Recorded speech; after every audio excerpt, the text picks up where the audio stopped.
A few years ago, there was a certain video released by Prager University whose intent it was to extol the virtues of marriage. And in this video, the man mentioned that the married man spends less time with friends and more time working. And this, it seemed, at the time at least, was being offered as a major selling point of marriage.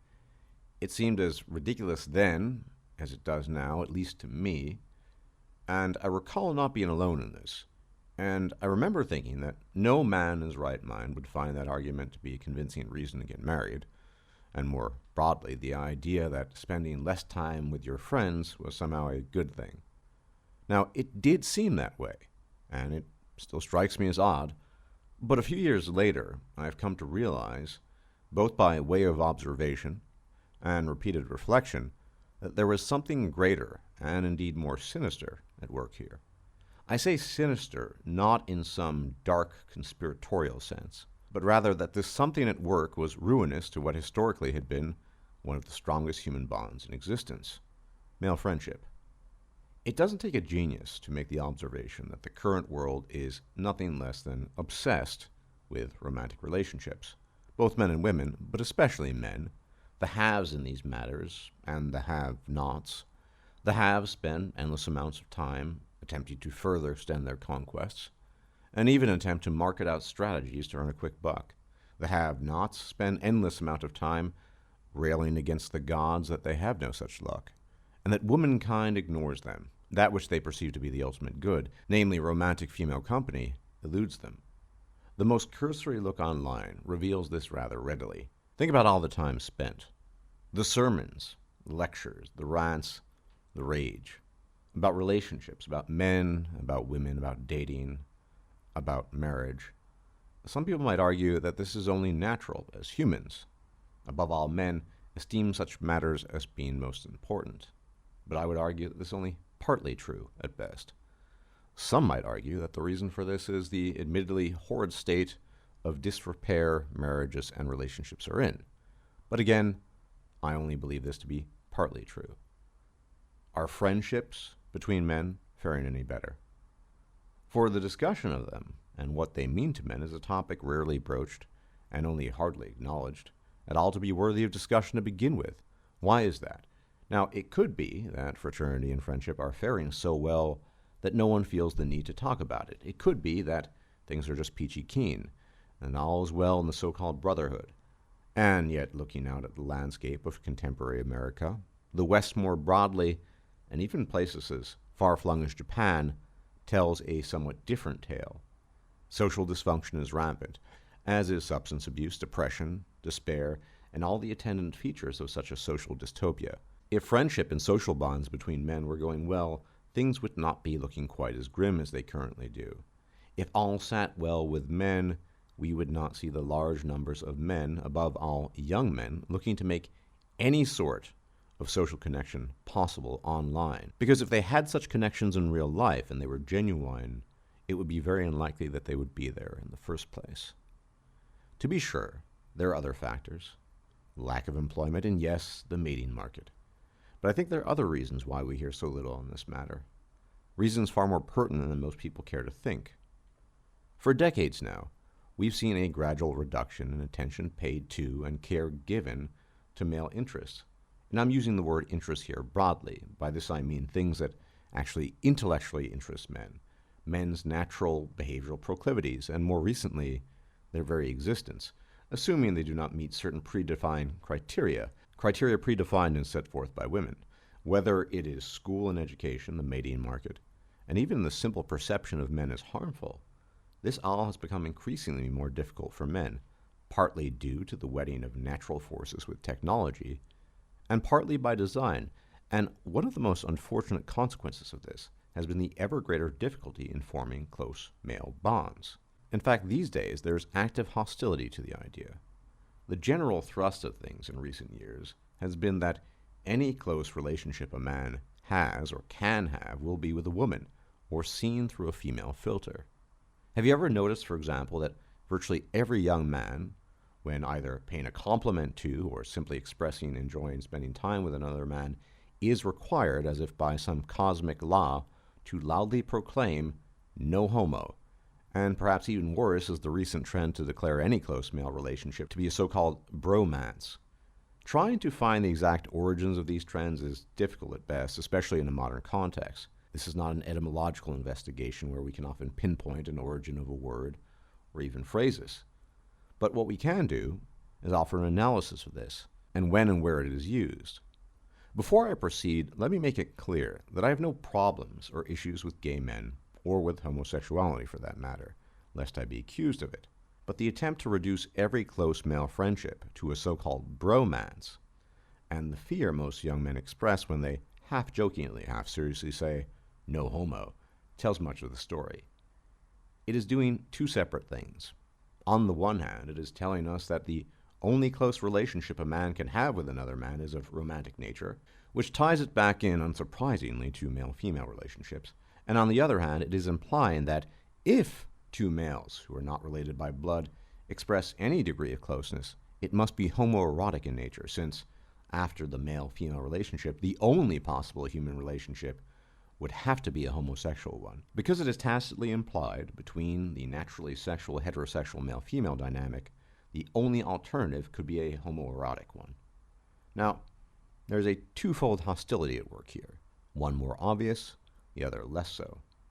As pertains to the more obvious hostility, this is manifested in the denigration and devaluing of male friendship and male bonding.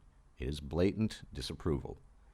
It is effectively stating, you cannot have that, and to the extent that you do have it, and you can have it, it must be trumped by the male-female relationship, seen in both the term bromance and also in the heavy implication that only something born of the romantic could possibly be of any real value.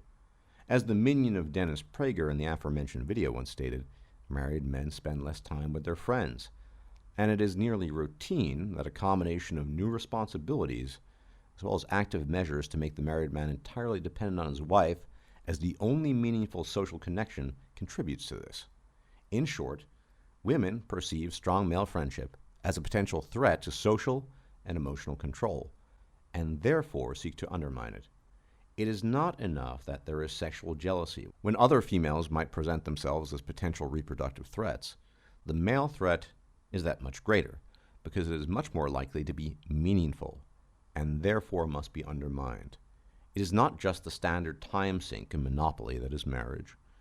It is the active attempt to cut a man off from the things he values most, his hobbies, his interest, and spending time with his brothers, sometimes spiritual, sometimes otherwise, because, to her mind, she must be the be-all center of his universe, lest she be devalued. This mentality starts with terminology such as bromance, meant to trivialize the value and worth of male friendship, and to ascribe to it something that could only manifest between a man and a woman, because value itself, as purported here, can only be found in the male-female relationship. The other, less obvious hostile element is a subtle dig at homosexual men.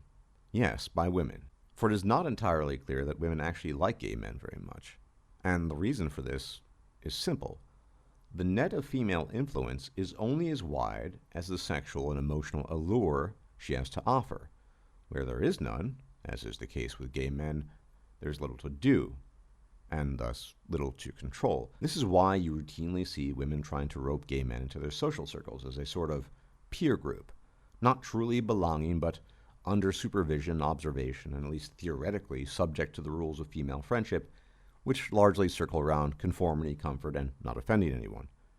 And at the same time, the overt hostility that can be encountered in male circles sometimes towards gay men tends to drive them into these female circles.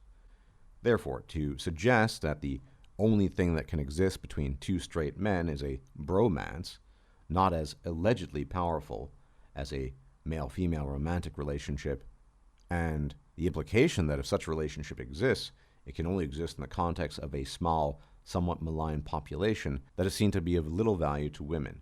I should remind you, the beta orbiter is never gay. But the modern obsession with relationships and marriage finds its most convenient victims in the so-called forever alone men, who've been made to believe that the only human relationships of any value are those with women, and, to the extent that such men do have friends, some of them believe that the purpose of these friends is to find them romantic partners, and that if your friends are not actively helping you to find a girlfriend or wife, they are deficient or bad friends and should be traded at one's convenience for quote-unquote friends who will do this. The sexual market is indeed tough these days, but the implication bound up within that is that there is nothing else on offer in terms of human connection other than the sexual market, something which reveals itself to be a tacitly agreed upon consensus if you spend some time looking at the world. And there is yet another element at play. Modern American culture has dominated the globe, and its outpourings have shaped trends the world over. One trend, the obsessive consumer culture, has also come to dominate human interactions, globally. We certainly see it in the sexual market, with apps and swipes, souped-up online dating profiles, and the general tendency to commodify everything, starting with products and ending with human beings. The very idea that one can simply trade in some friends for some others on a whim smacks of this commodification effect, and is probably an additional contributing factor to the general disregard men have towards their own friends. When one pair of shoes gets old, you buy a new one. It's just that humans are the shoes now. The net result of this is the standard fair weather friend as a best case scenario, someone who's around for a limited quantity of time, for the good times, and gone the moment the clouds presage a coming storm. In fact, in most cases, I think the fair weather friend is the only form of friendship most men these days have ever experienced. Needless to say, this was not always the case.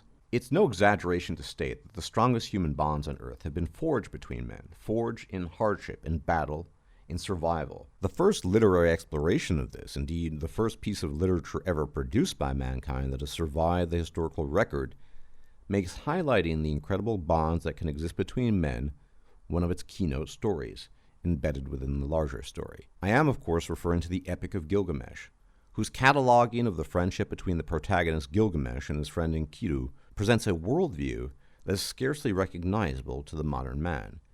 It is clear from the text that the bond between Gilgamesh and Enkidu is stronger than any other. And when Gilgamesh spurns the goddess Ishtar and points out her fickle, unreliable nature as a reason, she lashes out in vengeance, sending the bull of heaven after both Gilgamesh and Enkidu, who defeat it, but Enkidu is nonetheless struck down by the gods. This episode is so painful to Gilgamesh that it emboldens him to quest after immortality itself.